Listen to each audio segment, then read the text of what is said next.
Good morning students, welcome to second view accountancy class. In study classes already we have to discuss about meaning of interest on drawings and one simple problem on the interest on drawings. In this session shall we move on to the next problem. Problem number second.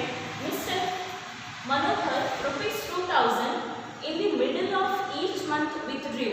So ಇಲ್ಲಿ ಏನು ಕೊಟ್ಟಿದ್ದಾರೆ, ಮನೋಹರ್ ಅನ್ನೋ ಒಬ್ಬ person ಏನು ಮಾಡಿದ್ದಾರೆ, rupees 2000 ಅನ್ನು withdraw ತಗೊಳ್ತಾ ಹೋಗಿದ್ದಾರೆ. ಯಾವಾಗ ತಗೊಂಡಿದ್ದಾರೆ, ಮಿಡಲ್ ಆಫ್ ಈಚ್ ಮಂತ್, ಪ್ರತಿ ಮಂತಿನ ಮಿಡಲ್ ಡೇಟಲ್ಲಿ ತಗೊಳ್ತಾ ಹೋಗಿದ್ದಾರೆ rupees 2000. Then the partnership deal provides for charging the interest on drawings at 12% per annum. Calculate interest on Manohar's drawings for the year ending 31st December 2017.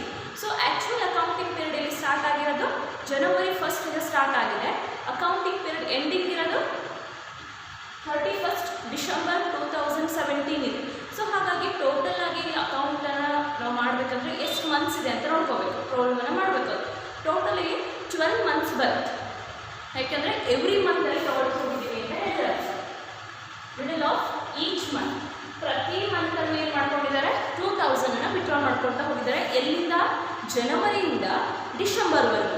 ಹಾಗಾಗಿ total ಎಷ್ಟು month ಆಗುತ್ತಲ್ಲಿ, 12 month ಆಗುತ್ತೆ. So total ಡ್ರಾಯಿಂಗ್ಸನ್ನು find out ಮಾಡಬೇಕು ಅಂದರೆ ನಮಗೆ ಬೇಕಾಗಿದ್ದು amount of withdrawal be into number of months. So number of months ಎಷ್ಟಿದೆ ಇಲ್ಲಿ, ಹೋಲ್ ಇಯರ್ ಇರೋದ್ರಿಂದ 12 ಮಂತ್ ಇದೆ. 12 into 2000 24,000 total drawings amount. Okay, then ನಮಗೆ ಆ್ಯಾವ್ರೇಜ್ ಪೀರಿಯಡ್ ಬೇಕು. ಸೊ ಆ್ಯಾವ್ರೇಜ್ ಪೀರಿಯಡ್ ಬೇಕು ಅಂದರೆ ಫಾರ್ಮುಲಾ ಏನಿದೆ, average period is equal to longest outstanding month plus shortest outstanding month divide by 2 ಅಂತ ಇದೆ.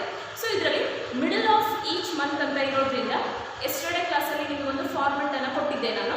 ಸೊ ಆ ಫಾರ್ಮೆಟಲ್ಲಿ ನೋಡಿಕೊಂಡ್ರೆ ನಿಮಗೆ ಈಸಿಯಾಗಿ ಗೊತ್ತಾಗುತ್ತೆ. ಸೊ ಸೆಕೆಂಡ್ ಹೆಡ್ಲೈನಲ್ಲಿ ಮಿಡಲ್ ಅಂತ ಇದೆ, ಅದರಲ್ಲಿ ಹಾಫ್ ಇಯರ್ ಫುಲ್ ಇಯರ್ ಅಂತ ಇದೆ. ಸೊ ಹಾಗಾಗಿ ಸೆಕೆಂಡ್ ಕಾಲಮ್ ಇದೆಯಲ್ಲ, ಅಲ್ಲಿ ನೋಡ್ಬೋದು ಫುಲ್ ಇಯರ್ ಅಂತ ಇದೆ. ಆ ಫುಲ್ ಇಯರ್ ಕಾಲಮಲ್ಲಿ so middle of each month at the end of year ಅಂತ ಹೇಳಿದಾಗ ಫಸ್ಟು ನಮಗೆ ಲಾಂಗೆಸ್ಟ್ ಔಟ್ಸ್ಟ್ಯಾಂಡಿಂಗ್ ಮಂತ್ ಬರೋದು 11 ಮಂತ್ಸ್ ಬರುತ್ತೆ. ದೆನ್ ಶಾರ್ಟೆಸ್ಟ್ ಔಟ್ಸ್ಟ್ಯಾಂಡಿಂಗ್ ಮಂತ್ಸ್ ಬರೋದು ಆಫ್ ಮಂತ್ಸ್ ಬರುತ್ತೆ. ಹಾಗಾಗಿ ಇದೆರಡು ಆ್ಯಡ್ ಮಾಡಿದ್ರೆ 12 ಮಂತ್ಸ್ ಆಗುತ್ತೆ. ಡಿವೈಡ್ ಬೈ 2 ಮಾಡಿದ್ರೆ 6 ಮಂತ್ ಬರುತ್ತೆ. So average period 6 month. Then total drawings amount 24,000. ಅದೆರಡು ಯೂಸ್ ಮಾಡಿಕೊಂಡು ಫೈನಲ್ ಆಗಿ ನಾವು ಇಂಟ್ರೆಸ್ಟ್ ಆನ್ ಡ್ರಾಯಿಂಗ್ಸನ್ನು ಫೈಂಡ್ ಔಟ್ ಮಾಡಬೇಕು. Interest on drawings is equal to total drawings into rate into average period into 1/12. Formula apply ಮಾಡಿದ್ರೆ answer ಎಷ್ಟು ಅಂತ ಹೇಳ್ಬಿಟ್ಟು ಈಸಿಯಾಗಿ ಫೈಂಡ್ ಔಟನ್ನು ಮಾಡ್ಬೋದು. So solution,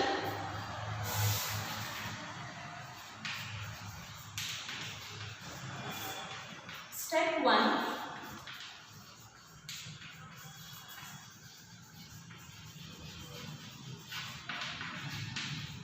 calculation of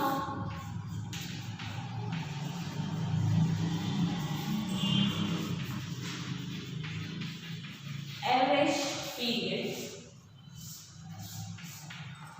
Formula,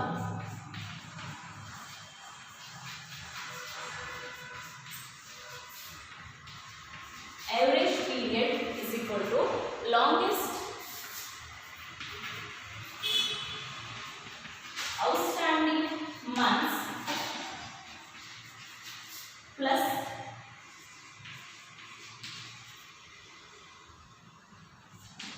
shortest outstanding months divide by 2. So ಇಲ್ಲಿ middle of each month ಅಂತ ಕೊಟ್ಟಿರೋದ್ರಿಂದ ಪ್ರತಿ ಮಂತಿನ ಮಿಡಲ್ ಡೇಟಿಂದ ಕೌಂಟ್ ಮಾಡ್ತಾ ಹೋಗ್ತೀರಾ. ಸೊ ಪ್ರತಿ ಮಂತ್ ಅಂತ ಹೇಳಿದಾಗ ಫಸ್ಟ್ ಸ್ಟಾರ್ಟಿಂಗ್ ಮಂತ್ ಯಾವುದಿರುತ್ತೆ, ಜನವರಿ ಇರುತ್ತೆ. ಹೇಗೆ ಜನವರಿ ಅಂತ ಗೊತ್ತಾಗುತ್ತೆ, ಎಂಡಿಂಗ್ ಡೇಟ್ ನೋಡ್ಕೋಬೇಕು. ಎಂಡಿಂಗ್ ಡೇಟ್ ಡಿಸೆಂಬರ್ ಇದೆ ಅಂದರೆ ಅಕೌಂಟಿಂಗ್ ಪೀರಿಯಡ್ ಸ್ಟಾರ್ಟ್ ಆಗಿರೋದು ಜನವರಿಯಿಂದ ಸ್ಟಾರ್ಟ್ ಆಗಿದೆ.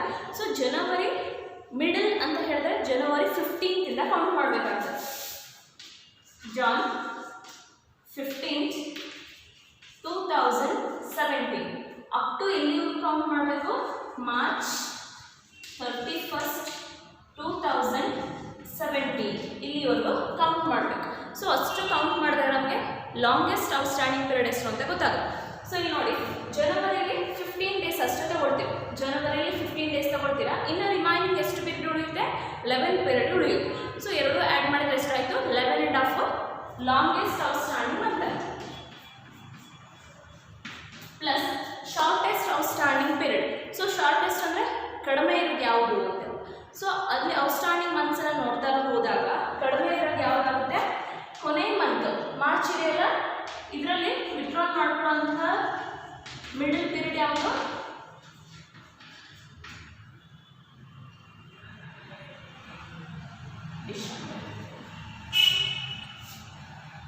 ಡಿಸೆಂಬರ್ 2015. ಸೊ ಡಿಸೆಂಬರ್ 2015 ಇಂದ ಡಿಸೆಂಬರ್ 31 ವರೆಗೂ ಎಷ್ಟು ಡೇಸ್ ಆಗುತ್ತೆ ಅಂತ ಕೌಂಟ್ ಮಾಡ್ಕೋಬೇಕು. ಸೊ ಇಲ್ಲಿಂದ ಇಲ್ಲಿ 15 ಡೇಸ್ ಆಗುತ್ತೆ. ಸೊ 15 ಡೇಸ್ ಇರೋದ್ರಿಂದ ಅಲ್ಲಿ ಆಫ್ ಮಂತ್ ಅಂತ ನಾವು ಕನ್ಸಿಡರ್ ಮಾಡ್ತೀವಿ. ಸೊ ಹಾಗಾಗಿ plus of divide by 2. So add ಮಾಡಿ 11.5 plus of total 12 divide by 2. 2 ones are 2 6 are 12. So average period 6 months. Average period 6 months. So average period 6 months ಆಯಿತು. So ನಿಮಗೆ ಇನ್ನೂ ಗೊತ್ತಾಗಿಲ್ಲ ಅಂತ ಅನ್ನೋದಾದರೆ ನೋಡಿ, middle of each month 15th Jan, 15th February,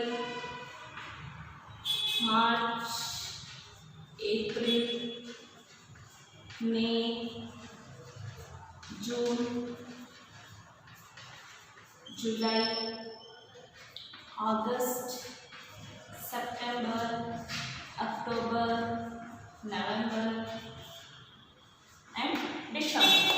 So total month ಎಷ್ಟಾಯಿತು? 1 2 3 4 5 6 7 8 9 10 11 12.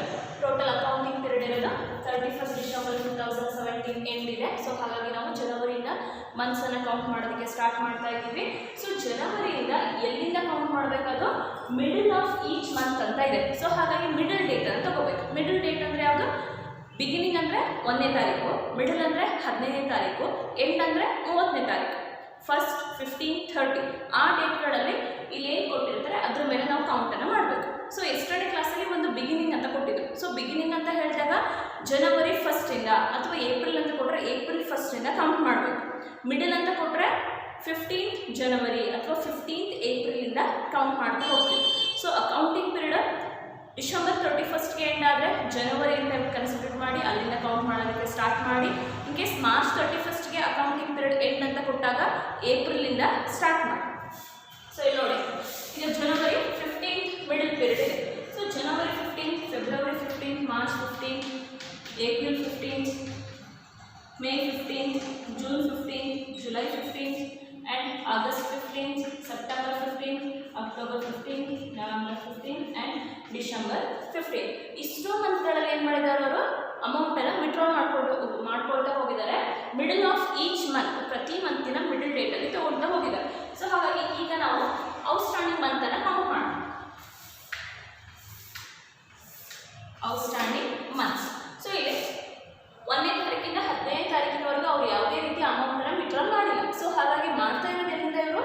ಜನವರಿ 15ನೇ ತಾರೀಕಿಂದ ಮಾಡ್ತಿದ್ದಾರೆ. ಸೊ ಜನವರಿ 15th ಇಂದ 30ನೇ ತಾರೀಕಿನವರೆಗೂ ಅಂದರೆ ಎಷ್ಟು ಮಂತ್ ಆಗುತ್ತೆ? 15 ಡೇಸ್ ಆಗುತ್ತೆ. ಸೊ 15 ಡೇಸ್ ಇರೋದ್ರಿಂದ ಆಫ್ ಮಂತ್ ಬರುತ್ತೆ. ಸೊ ಜನವರಿಯಲ್ಲಿ ಆಫ್ ಮಂತ್ ಇದ್ದರೆ ಇನ್ನು ರಿಮೈನಿಂಗ್ ಪೀರಿಯಡ್ ಎಷ್ಟಿದೆ? 11 ಮಂತ್ಸ್ ಇದೆ. ಸೊ 11.5 ಆಗುತ್ತೆ.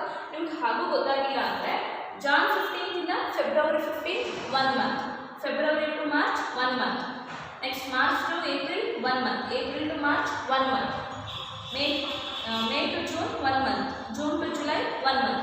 ಈ ರೀತಿಯಾಗಿ ಮಂತನ್ನು ಕೌಂಟ್ ಮಾಡ್ಕೊಳ್ತಾ ಹೋಗಿ ಅವಾಗ ಅದು ಈಸಿಯಾಗಿ ನಿಮಗೆ ಎಷ್ಟು ಮಂತ್ ಬರುತ್ತೆ ಅನ್ನೋದನ್ನು ಕೌಂಟ್ ಮಾಡ್ಬೋದು.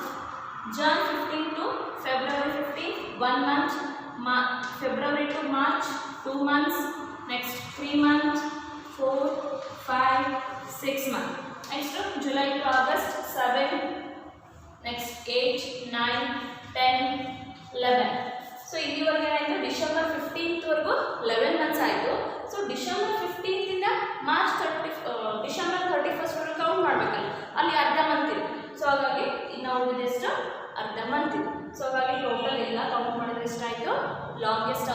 ಪೀರಿಯಡ್ 11.5 ಆಯಿತು. 11.5 ಈ ರೀತಿ ಗೊತ್ತಾದರೆ ಹಿಂಗಾದ್ರೂ ಕೌಂಟ್ ಮಾಡ್ಕೊಳ್ರಿ. ಗೊತ್ತಾಗಲ್ಲ ಅನ್ನೋರು ಏನು ಮಾಡಬೇಕು, ಜನವರಿ 15 ತಾರೀಕಿಂದ ಜನವರಿ 30 15 ದಿನ ಇದೆ, ಅಂದರೆ ಅರ್ಧ ಮಂತ್ ಇದೆ. ಸೊ ಅರ್ಧ ಮಂತನ್ನು ಕೊಡಿ, ಇನ್ನು ಉಳಿದಿರೋ ಮಂತ್ ಎಷ್ಟಿದೆ ಅದನ್ನು ಕೊಡು, ಅಲ್ಲಿಗೆ 11.5 ಮಂತ್ ಆಗುತ್ತೆ. ಇಲ್ಲಿಯೂ ಅಷ್ಟೇ ಫೆಬ್ರವರಿ 15ರಲ್ಲಿ ಅರ್ಧ ಮಂತ್ ಇದೆ. ಸೊ ಇನ್ನು ಉಳಿದಿರೋಂಥ ಎಷ್ಟು ಮಂತ್ ಇದೆ, 10 ಮಂತ್ ಇರುತ್ತೆ. 1 2 3 4 5 6 7 8 9 10. ಸೊ ಅಲ್ಲಿಗೆ ಎಷ್ಟಾಯಿತು, 10.5 ಆಯಿತು. ಇದೇ ರೀತಿ ರೆಡ್ಯೂಸ್ ಆಗ್ತಾ ಹೋಗ್ತದೆ. 9.5 8.5 7.5 6.5 5.5 next 4.5 5.5 3.5 months, next 2.5 months, next 1.5 months, last ಉಳಿಯೋದೆಷ್ಟು ಆಫ್ ಮಂತ್. ಡಿಸೆಂಬರ್ 15ರಿಂದ ಡಿಸೆಂಬರ್ 31 ಆಫ್ ಮಂತ್ ಆಗುತ್ತೆ. ಸೊ ಇಲ್ಲಿ ನಮಗೆ ಬೇಕಾಗಿರೋದು ಲಾಂಗೆಸ್ಟ್ ಔಟ್ಸ್ಟ್ಯಾಂಡಿಂಗ್ ಮಂತ್ಸ್ ಯಾವುದು ಹೈಯೆಸ್ಟ್ ಇದೆ, 11.5 ಹೈಯೆಸ್ಟ್ ಇದೆ ಅಂತ ತೊಗೊಂಡಿದ್ದೀವಿ. ಶಾರ್ಟೆಸ್ಟ್ ಔಟ್ಸ್ಟ್ಯಾಂಡಿಂಗ್ ಮಂತ್ ಯಾವುದು ಲೋಯೆಸ್ಟ್ ಇದೆ, ಯಾವುದು ಕಡಿಮೆ ಇದೆ ಅದನ್ನು ಆ್ಯಡ್ ಮಾಡಬೇಕು. ಕಡಿಮೆ ಇರೋದೆಷ್ಟು 1.5 month. So 11.5 plus 1.5 total 12 months divided by 2 is equal to 6 month average period. Okay. Then second step, calculation of total drawings. So ಎರಡನೇ ಸ್ಟೆಪ್ಪಲ್ಲಿ ನಾವೀಗ ಟೋಟಲ್ ಡ್ರಾಯಿಂಗ್ಸನ್ನು ಫೈಂಡ್ ಔಟ್ ಮಾಡಬೇಕು. So total drawings is equal to withdrawal amount into months. Total drawings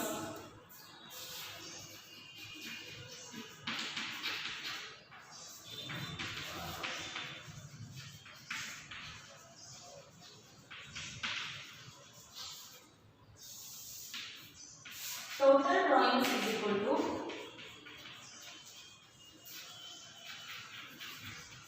withdrawal amount into months.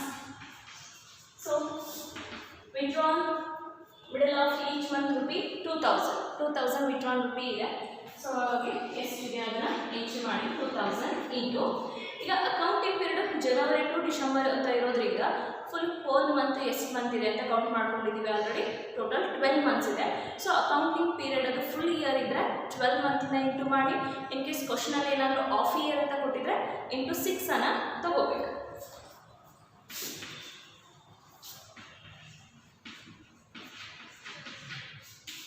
Answer 24,000. 2,000 into 12, 24,000. Next, step third.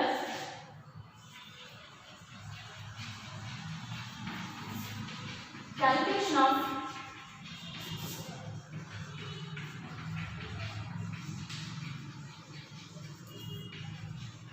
interest on drawings of Manohar. Manohar ಅವರದು interest on drawings ಎಷ್ಟು ಬರುತ್ತೆ ಅಂತ find out ಮಾಡ್ತಿದ್ದೀವಿ. So interest on drawings formula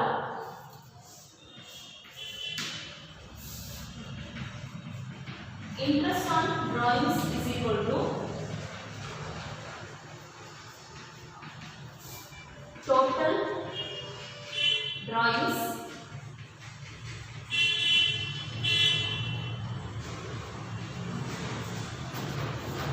into rate into average period into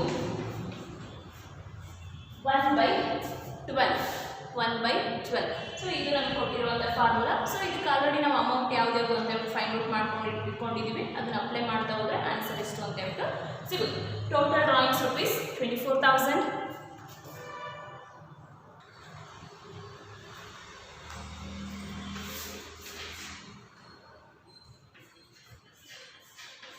into rate, ಕ್ವಶನಲ್ಲಿ ಕೊಟ್ಟಿದ್ದಾರೆ 12% into average period 6 months into 1/12.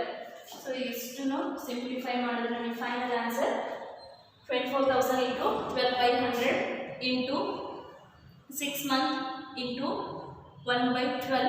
Answer 1,440. Answer 1,440. Therefore, interest on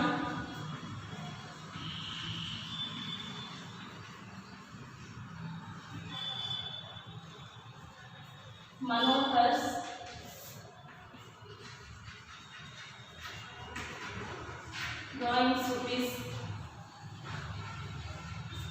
1440 rupees. 1440 interest on Manohar's drawings rupees. So okay, next third question na solve ಮಾಡೋಣಂತೆ. next question number 3. Himanshu rupees 2500 at the end of each month with a due. So ಇಲ್ಲಿ ಏನು ಕೊಟ್ಟಿದ್ದಾರೆ? Himanshu rupees 2500 at the end of each month with due. ಪ್ರತಿ ಮಂತಿನ ending date ನಲ್ಲಿ amount ಅನ್ನು withdraw ಮಾಡ್ತಾ ಹೋಗಿದ್ದಾರೆ. ಯಾರು? ಹಿಮಾಂಶು ಅವರು rupees 2500 at the end of each month. ಪ್ರತಿ ಮಂತಿನ ending date. The partnership deed provides for charging the interest on drawings at 12% per annum. Calculate interest on Himanshu drawings for the year ending 31st December 2017. ಇದು same question ನಿಮ್ಮ numerical question text book ಅಲ್ಲಿ ಕೊಟ್ಟಿದ್ದಾರೆ. Page number 106 question number 20. Question number 20 ಅಲ್ಲಿ ನಿಮ್ಮ numerical question book ಇದೆಯಲ್ಲ ಅದರಲ್ಲಿ ಕೊಟ್ಟಿದ್ದಾರೆ. So ಅದರಲ್ಲಾದ್ರೂ question ಗೊತ್ತಾಗಿಲ್ಲ ಅಂದ್ರೆ ಅದರಲ್ಲಾದ್ರೂ ನೋಡ್ಕೋಬಹುದು. So here Himanshu withdrew 2500 at the end of every month. ಪ್ರತಿ ಮಂತ್ನ ಎಂಡಿಂಗ್ ಡೇಟ್ ಅಲ್ಲಿ ತಗೊಳ್ತಾ ಹೋಗಿದ್ದಾರೆ. ಸೊ ಫಸ್ಟ್ ನಾವು ಫೈಂಡ್ ಔಟ್ ಮಾಡಬೇಕಾಗಿರೋದು ಅವರೇಜ್ ಪೀರಿಯಡ್ ಅನ್ನು ಫೈಂಡ್ ಔಟ್ ಮಾಡಬೇಕು. So average period at the end of each month ಅಂತ ಕೊಟ್ಟಾಗ ಪ್ರತಿ ಮಂತಿನ ಎಂಡಿಂಗ್ ಡೇಟ್ ಅಲ್ಲಿ ವಿಡ್ರಾ ಮಾಡ್ತಾ ಹೋಗಿದ್ದಾರೆ ಅಂತ ಹೇಳಿದಾಗ ಎಂಡಿಂಗ್ ಡೇಟ್ ಯಾವಾಗಲಿ 31st December 2017 ಇದೆ. ಓಕೆ, ಬಿಗಿನಿಂಗ್ ಡೇಟ್ ಯಾವ್ದಾಗುತ್ತೆ? ಜನವರಿ ಆಗುತ್ತೆ. ಸೊ ಜನವರಿ 30 ಇಂದ ಸ್ಟಾರ್ಟ್ ಮಾಡಿದ್ದಾರೆ ವಿಡ್ರಾ ಮಾಡ್ಕೊಳ್ಳೋದಕ್ಕೆ. Jan 30, February 30, March 30, April, May, June, July, August, September, October, November and December. So ಇಷ್ಟು ಮಂತಲ್ಲಿ ಅಮೌಂಟ್ ಅನ್ನು ವಿಡ್ರಾ ಮಾಡ್ಕೊಂಡು ಹೋಗಿದ್ದಾರೆ. ಸೊ ಜನವರಿ 31st ಗೆ ಮಂತ್ ಎಂಡ್ ಆಗುತ್ತೆ. ನೆಕ್ಸ್ಟ್ ಫೆಬ್ರವರಿ 28 ಗೆ ಮಂತ್ ಎಂಡ್ ಆಗುತ್ತೆ. ನೆಕ್ಸ್ಟ್ ಮಾರ್ಚ್ 31st ಗೆ ಮಂತ್ ಎಂಡ್ ಆಗುತ್ತೆ. April 30, May 30, first June 30, July 31st and August 30, September 30, October 31st, November 30 and December 31st. ಈ ರೀತಿಯಾಗಿ ಮಂತ್ ಎಂಡ್ ಆಗುತ್ತಲ್ಲ, ಎವ್ರಿ ಮಂತ್ ಎಂಡಿಂಗ್ ಅಲ್ಲಿ ಏನು ಮಾಡಿದ್ದಾರೆ ಅವರು ಅಮೌಂಟ್ ಅನ್ನು ವಿಡ್ರಾ ಮಾಡ್ತಾ ಹೋಗಿದ್ದಾರೆ. ಸೊ ಎವ್ರಿ ಮಂತ್ ಎಂಡಿಂಗ್ ಅಲ್ಲಿ ತಗೊಂಡಾಗ ಇಂಟ್ರೆಸ್ಟ್ ಕೊಡಕ್ಕೆ ಬರಲ್ಲ. ಸೊ ಈಗ ಇನ್ ಕೇಸ್ ನನ್ನ ಕಡೆಯಿಂದ ನಾನು ಯಾವ್ದಾದ್ರು ಲೋನ್ ಕೊಟ್ಟಿದ್ದೀನಿ, ಅದು ಎಂಡಿಂಗ್ ಮಂತ್ ಅಲ್ಲಿ ಕೊಟ್ಟಿದ್ದೀನಿ ಅಂದ್ರೆ ನಾನು ಅವ್ರ ಕಡೆಯಿಂದ ಇಂಟ್ರೆಸ್ಟ್ ಕೇಳಕ್ಕೆ ಬರಲ್ಲ. ಯಾಕೆಂದ್ರೆ ಮಂತ್ ಎಂಡಿಂಗ್ ಅಲ್ಲಿ ಕೊಟ್ಟಿದ್ದೀನಿ. ಸೊ ಆ ಮಂತ್ ಅವ್ರಿಗೆ ಇಂಟ್ರೆಸ್ಟ್ಗೆ ಕೌಂಟ್ ಆಗಲ್ಲ. ಅದೇನಾಗುತ್ತೆ, ನೆಕ್ಸ್ಟ್ ಮಂತಿನ ಇಂಟ್ರೆಸ್ಟ್ ಅನ್ನ ಆ್ಯಡ್ ಮಾಡ್ತಾ ಹೋಗ್ಬೇಕಲ್ಲ. ಆ ರೀತಿಯಾಗಿ ಸೊ ಇಲ್ಲಿ ಇಂಟ್ರೆಸ್ಟ್ ಆನ್ ಡ್ರಾಯಿಂಗ್ಸ್ ಅನ್ನ ಕೊಡಬೇಕು ಅಂದ್ರೆ ಇಲ್ಲಿ ಜನವರಿ 31st ಇದೆಯಲ್ಲ, ಈ ಮಂತ್ಗೆ ನಾವು ಇಂಟ್ರೆಸ್ಟ್ ನ ಚಾರ್ಜ್ ಮಾಡಕ್ ಬರಲ್ಲ. ಸೊ ಹಾಗಾಗಿ ಜನವರಿ ಎಷ್ಟು ಇಂಟ್ರೆಸ್ಟ್ ಕೊಟ್ಟಿಲ್ಲ ಅಂದ್ರೆ ಜನವರಿ ಮಂತ್ ಕೌಂಟ್ ಆಗುತ್ತೆ. ಸೊ ಜನವರಿ ಕೌಂಟ್ ಆಗಿಲ್ಲ ಅಂದ್ರೆ ನೆಕ್ಸ್ಟ್ ಫೆಬ್ರವರಿಯಿಂದ ಮಾರ್ಚ್ ಇಂದ ಅಮೌಂಟ್ ಅನ್ನ ಕೌಂಟ್ ಮಾಡ್ತಾ ಹೋಗ್ತೀವಿ. ಸೊ ರಿಮೈನಿಂಗ್ ಎಷ್ಟು ಮಂತ್ ಇದೆ ಅದು ನಮಗೆ ಬಿಗಿನಿಂಗ್ ಔಟ್ಸ್ಟ್ಯಾಂಡಿಂಗ್ ಮಂತ್ಸ್ ಆಗುತ್ತೆ. ಲಾಂಗೆಸ್ಟ್ ಔಟ್ಸ್ಟ್ಯಾಂಡಿಂಗ್ ಮಂತ್ ಆಗುತ್ತೆ. ಸೊ ಜನವರಿ 31st ಇದೆ. ಸೊ ಜನವರಿ ಬಿಡ್ತೀರಾ. ನೆಕ್ಸ್ಟ್ ಇರೋದು 1 2 3 4 5 6 7 8 9 10 11. ಸೊ ಔಟ್ಸ್ಟ್ಯಾಂಡಿಂಗ್ ಮಂತ್ ಎಷ್ಟಿದೆ? 11 ಬರುತ್ತೆ. ನೆಕ್ಸ್ಟ್ ಫೆಬ್ರವರಿ 28 ಇದೆ. 28 ಎಂಡಿಂಗ್ ಡೇಟ್ ಇದೆ. ಫೆಬ್ರವರಿ ಬಿಡಿ. ರಿಮೈನಿಂಗ್ ಮಂತ್ ಎಷ್ಟಿದೆ ನೋಡಿ? 1 2 3 4 5 6 7 8 9 10. So outstanding month 10. Next March 31st ಬಿಡ್ತೀರಾ. Remaining month 9. ನೆಕ್ಸ್ಟ್ ಏಪ್ರಿಲ್ 30 ಬಿಟ್ಟರೆ ರಿಮೈನಿಂಗ್ ಮಂತ್ 8. ಮೇ 31st ಬಿಟ್ಟರೆ ರಿಮೈನಿಂಗ್ ಮಂತ್ 7. ನೆಕ್ಸ್ಟ್ ಇರೋದು 6. ನೆಕ್ಸ್ಟ್ 5. ನೆಕ್ಸ್ಟ್ 4 3 2 1. ಸೊ ಫೈನಲ್ ಆಗಿ ನೋಡಿ ಡಿಸೆಂಬರ್ 31st ಎಂಡಿಂಗ್ ಡೇಟ್ ಇದೆ. ಸೊ ಅಲ್ಲಿ ಇಂಟ್ರೆಸ್ಟ್ ಪೇ ಮಾಡಬೇಕಾಗಿರೋದು ವಿಡ್ರಾ ಮಾಡ್ಕೊಂಡಿರೋದು ಎಂಡಿಂಗ್ ಡೇಟ್ ಅಲ್ಲೇ ಇದೆ. ಹಾಗಾಗಿ 31st ಎರಡೂ ಇರೋದ್ರಿಂದ ಅಲ್ಲಿ ಇಂಟ್ರೆಸ್ಟ್ ಅನ್ನ ಕೊಡಕ್ಕೆ ಬರಲ್ಲ. ಸೊ ಈ ಔಟ್ಸ್ಟ್ಯಾಂಡಿಂಗ್ 0 ಆಗಿರುತ್ತೆ. ಸೊ ಇದು ನಮಗೆ ಔಟ್ಸ್ಟ್ಯಾಂಡಿಂಗ್ ಪೀರಿಯಡ್ ಅಲ್ಲಿ ಬೇಕಾಗಿರುವಂತಹ ಇಂಪಾರ್ಟೆಂಟ್ ಮಂತ್ಸ್. ಸೊ ಇದನ್ನ ಯೂಸ್ ಮಾಡಿಕೊಂಡು ನಾವು ಏನು ಮಾಡಬೇಕೀಗ? ಅವರೇಜ್ ಪೀರಿಯಡ್ ಅನ್ನ ಫೈಂಡ್ ಔಟ್ ಮಾಡ್ತಾ ಹೋಗ್ಬೇಕು. Solution step 1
drawings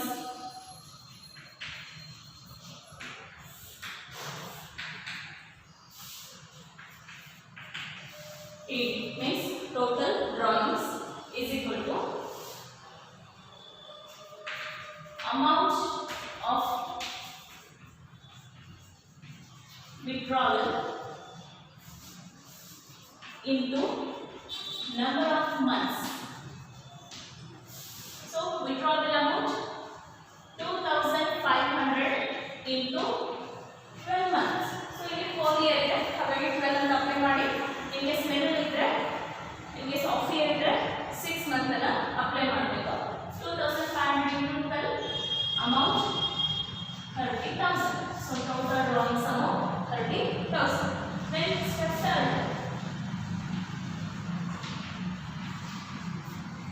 Calculation of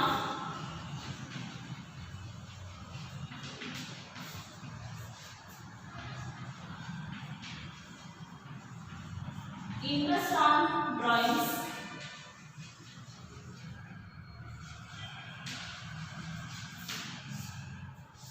formula. Interest on drawings is equal to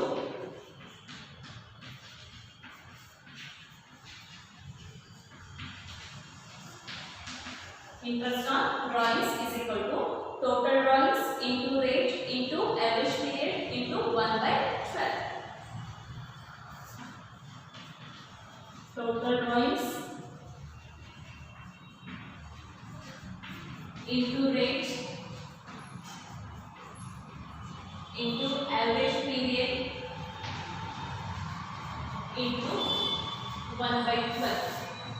So amount ಅನ್ನು ಅಪ್ಲೈ ಮಾಡ್ತಾ ಹೋಗೋಣ. Total drawings amount 30,000 into rate. Question ಕೊಟ್ಟಿದ್ದಾರೆ rate of interest 12% per annum, so 12/100 into average period. Now we find out ಮಾಡ್ಕೊಂಡಿದ್ದೀರಾ average period 5.5 months means 5.5 into 1/12. So ಇಷ್ಟನ್ನು calculation ಮಾಡಿ simplify ಮಾಡಿದ್ರೆ final answer ನಮಗೆ ಸಿಗೋದು 1650.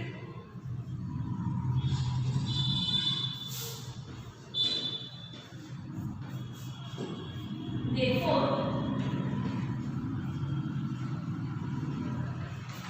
interest on Himanshu drawings rupees 1650. So yesterday class ಅಲ್ಲಿ beginning of the year ಆಗಿತ್ತು. ಇವತ್ತು today class ಅಲ್ಲಿ ಒಂದು ಮಿಡಲ್ ಕ್ವೆಶ್ಚನ್ ಆಯಿತು, ಒಂದು ಎಂಡಿಂಗ್ ಕ್ವೆಶ್ಚನ್ ಆಯಿತು. ಸೊ ಈ 3 ಕ್ವೆಶ್ಚನ್ ಅನ್ನ ಇನ್ನೊಂದ್ಸರಿ ಪ್ರಾಕ್ಟೀಸ್ ಮಾಡಿ.